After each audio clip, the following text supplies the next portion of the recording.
Dalam ilmu komunikasi, kita mengenal bahwa ada dua bahasa yang bisa dipahami sesama manusia, yakni bahasa verbal dan nonverbal. Melalui bahasa verbal atau lisan, kita bisa mendapat pesan dengan saling bertutur kata, sedangkan bahasa nonverbal menghadapkan kita pada aneka bentuk bahasa tubuh. Sebelum memahami lebih jauh tentang bahasa tubuh, kita harus memahami terlebih dahulu tentang kepekaan. Ada beberapa kepekaan. Yang pertama, kepekaan indrawi, yaitu kemampuan dalam mengenali isyarat, tanda, serta petunjuk yang diberikan orang lain tentang apa yang mereka rasakan. Kepekaan ini sangat berguna dalam membina hubungan. Selama berinteraksi, kita harus memiliki kepekaan tinggi terhadap lingkungan sekitar, khususnya kepada sosok yang sedang kita hadapi. Sensitivitas dapat kita asah dengan memerhatikan bahasa tubuh dari lawan bicara kita. Yang kedua, kepekaan emosional. Kepekaan ini berkaitan dengan kemampuan kita untuk menerjemahkan perilaku sosial yang tersembunyi. Kita mau mendengarkan dan menerima sudut pandangnya, sehingga mampu merasakan apa yang lawan bicara kita rasakan. Rasa ini berkaitan dengan empati. Empati adalah bagian dari kecerdasan emosional yang perlu dilatih. Jika sudah terbiasa, tanpa menanyakan keadaan orang lain, kita sudah bisa menebaknya. Dalam memahami perasaan orang lain, kita dapat mengamatinya melalui sikap, nada bicara, dan ekspresi wajah lawan bicara. Kemudian yang ketiga, terkait dengan persepsi. Persepsi adalah memberikan tanggapan atas suatu hal yang diterima. Peka dalam ranah persepsi ini dapat menajamkan kita bahwa proses akhir dari dua kepekaan sebelumnya. Setelah kita dituntut dalam mengamati fisik indrawi dan perasaan emosional orang lain, kita harus menerjemahkan bahasa tubuh mereka ke dalam persepsi yang tepat, sehingga kita bisa mengatur dan menyesuaikan gaya berinteraksi atau komunikasi agar tetap terjalin relasi yang baik. Dalam komunikasi nonverbal atau komunikasi bahasa tubuh, pesan dapat dicerna melalui beberapa cara.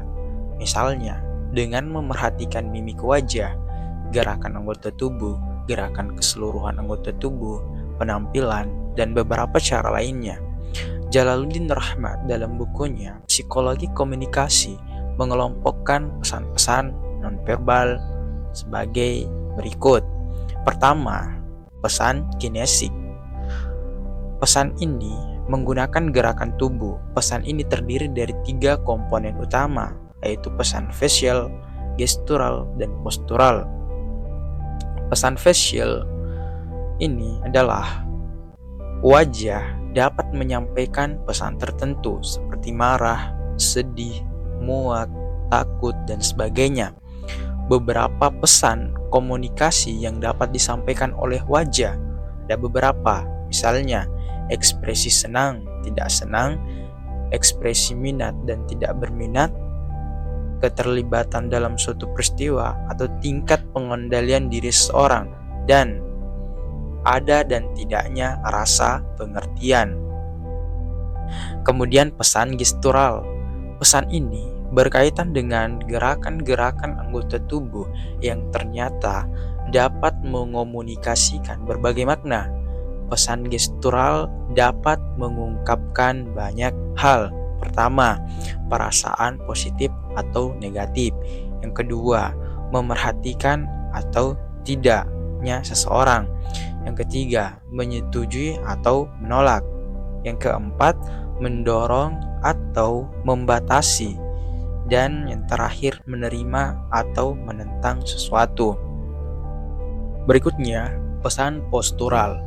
Postur adalah tubuh. Jadi, pesan ini berkaitan dengan keseluruhan anggota tubuh. Ada 3 makna yang dapat disampaikan dari pesan postural. Pertama, kesukaan atau tidak suka, imediasi.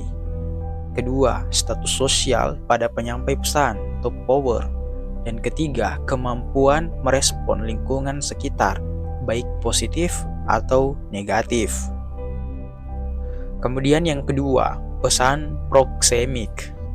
Pesan ini disampaikan melalui pengaturan jarak dan ruang, umumnya dengan mengatur jarak ketika mengungkapkan keakraban kita dengan orang lain. Ketiga, pesan artifaktual. Pesan ini diungkapkan melalui penampilan tubuh, pakaian, dan kosmetik. Pesan ini erat kaitannya dengan citra tubuh yang dibentuk dengan pakaian dan kosmetik. Yang keempat, pesan paralinguistik. Ini adalah pesan nonverbal yang berhubungan dengan cara mengucapkan pesan verbal. Satu pesan verbal yang sama dapat menyampaikan arti yang berbeda bila diucapkan secara berbeda. Yang kelima, pesan sentuhan dan bau-bauan. Alat penerima sentuhan adalah kulit yang mampu menerima dan membedakan emosi yang disampaikan orang melalui sentuhan. Sentuhan dapat mengomunikasikan berbagai emosi tertentu seperti kasih sayang, takut, marah, bercanda, dan perhatian. Bau-bauan, terutama yang menyenangkan juga demikian. Wewangian juga digunakan orang untuk menyampaikan pesan yang menandai wilayah mereka, mengidentifikasi keadaan emosional, pencitraan, dan menarik lawan jenis menjadi wilayah mereka. Mungkin kita bertanya-tanya, apa sebenarnya guna kita melihat pesan melalui gerak bahasa tubuh orang lain? Menurut Mark Elknap, ia menyebut 5 fungsi dari pesan bahasa tubuh. Ini masih saling berkaitan dengan pesan verbal. Yang pertama, repetisi, yaitu mengulang kembali gagasan yang sudah disajikan secara verbal. Misalnya, setelah kita meminta maaf atas suatu kesalahan, kita saling berjabat tangan. Yang kedua, substitusi, yaitu menggantikan lambang-lambang verbal. Jadi, kita bisa berkomunikasi dengan seseorang tanpa harus saling bertutur kata. Misalnya, saat kita ditawari minuman yang kita tidak suka, kita cukup menggelengkan kepala untuk menolaknya. Ketiga, kontradiksi, yaitu menolak dan menentang pesan verbal atau memberi makna yang lain dan saling bertentangan terhadap pesan verbal. Misalnya, saat kita memuji prestasi teman sambil menunjukkan hasil nilai ulangannya yang jelek di hadapan dia. Yang keempat, komplement, yaitu melengkapi dan menekankan makna pesan lisan. Misalnya, ketika kita merasakan lezatnya makanan ibu, saat mencicipi makanan tersebut, kita sambil memejamkan mata karena rasanya yang enak. Kelima, aksentuasi, yaitu menegaskan pesan verbal atau menggarisbawahinya. Misalnya, kita mengungkapkan betapa bosannya kita saat mengobrol dengan mulut menguap ditutupi telapak tangan sambil bersuara.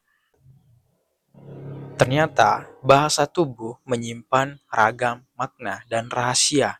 Dengan bahasa tubuh, orang-orang bisa menyampaikan rasa senang, sedih, empati, dan simpati tanpa disertai tutur kata. Mungkin itu yang bisa saya sampaikan pada kesempatan kali ini. Jangan pernah merasa puas hanya dengan menonton channel YouTube. Lanjutkan dengan membaca buku. Terima kasih.